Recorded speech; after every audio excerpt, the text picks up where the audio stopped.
Assalamualaikum warahmatullahi wabarakatuh. A'udzu billahi minasyaitonir rajim. Fasayakfikahumullahu wa huwas samiul alim. Allah akan memeliharamu dari kejahatan mereka, dan dialah jua yang maha mendengar lagi maha mengetahui. Kisah di sebalik ayat ini. Golongan pemberontak amat membenci Sayyidina Utsman. Mereka juga telah mencipta berbagai tuduhan fitnah ke atasnya. Kononnya pemerintahan Sayyidina Utsman penuh dengan kezaliman dan kemungkaran. Beliau juga dikatakan hanya mementingkan kaum kerabatnya. Semua tuduhan itu dijawab oleh Sayyidina Utsman dengan jawaban yang amat memuaskan, disokong bukti dan hujah yang kuat. Jawabannya kemas dan mantap. Syaitan menghasut golongan pemberontak ini hingga ke tahap mereka merancang untuk membunuhnya. Mereka mengambil peluang musim haji.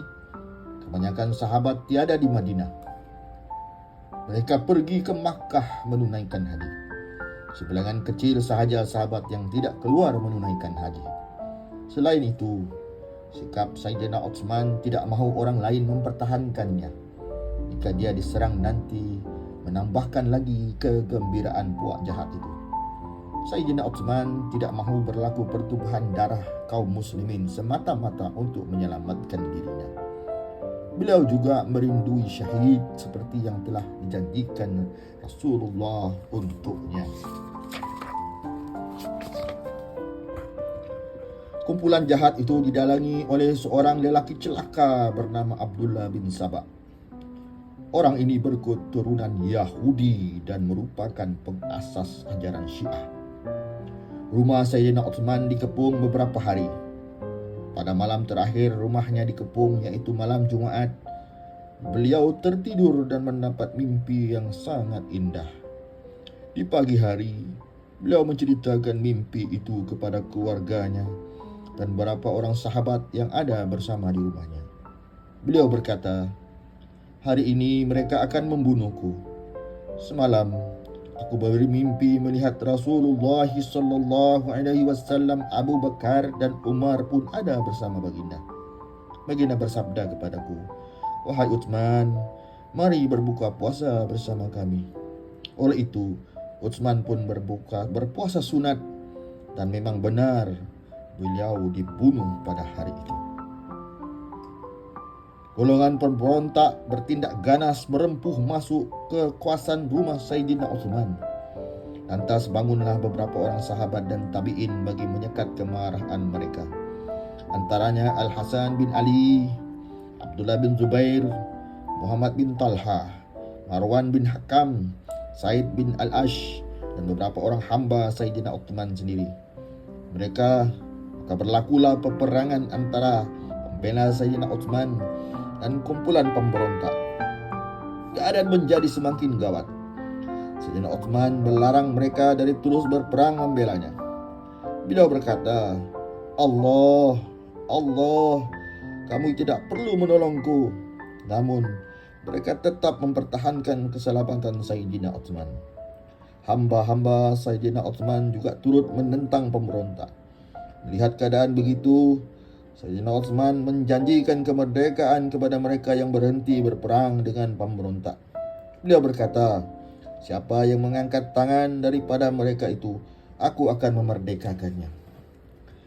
Sayyidina Utsman terus melarang mereka dari menghunus senjata, bahkan memerintahkan mereka supaya pulang ke rumah masing-masing. Orang ramai tidak mempedulikan larangan itu. Mereka amat menyayangi Sayyidina Utsman. Mereka sanggup mati dalam mempertahankan keselamatan khalifah. Akhirnya, Sayyidina Utsman menggunakan kuasa khalifahnya yang wajib ditaati. Beliau berkata dengan penuh ketegasan, "Aku meminta kepada setiap orang yang menganggap wajib ke atasnya mendengar dan taat kepada khalifah, supaya tidak menghulurkan tangan dan menghunuskan senjatanya untuk bertempur." Keadaan ini menyebabkan para sahabat berasa serba salah. Mereka perlu mempertahankan Sayyidina Utsman daripada kejahatan puak munafik itu. Namun masalahnya, Sayyidina Utsman pula menggunakan kuasa khalifahnya yang wajib ditaati. Akhirnya, mereka terpaksa akur dengan kehendak khalifah itu dan pulang ke rumah masing-masing. Keluarganya sahaja yang dibenarkan menemaninya. Sayyidina Utsman sempat memerdekakan 20 orang hambanya dan meminta seluar untuk dipakai. Kemudian beliau membuka Al-Quran dan membacanya. Ketika itulah pemberontak merempuh masuk ke dalam rumahnya.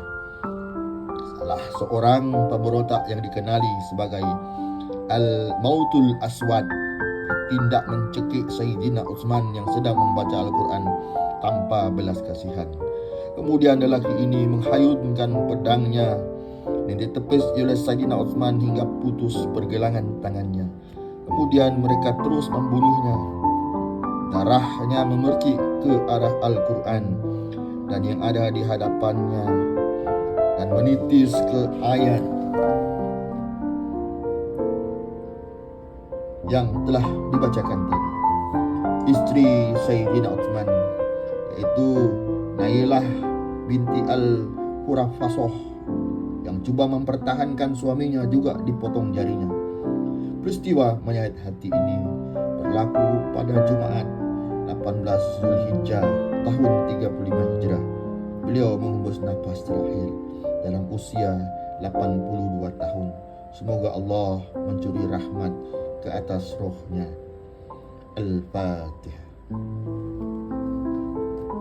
Wabillahi taufik wa hidayah. Assalamualaikum warahmatullahi wabarakatuh.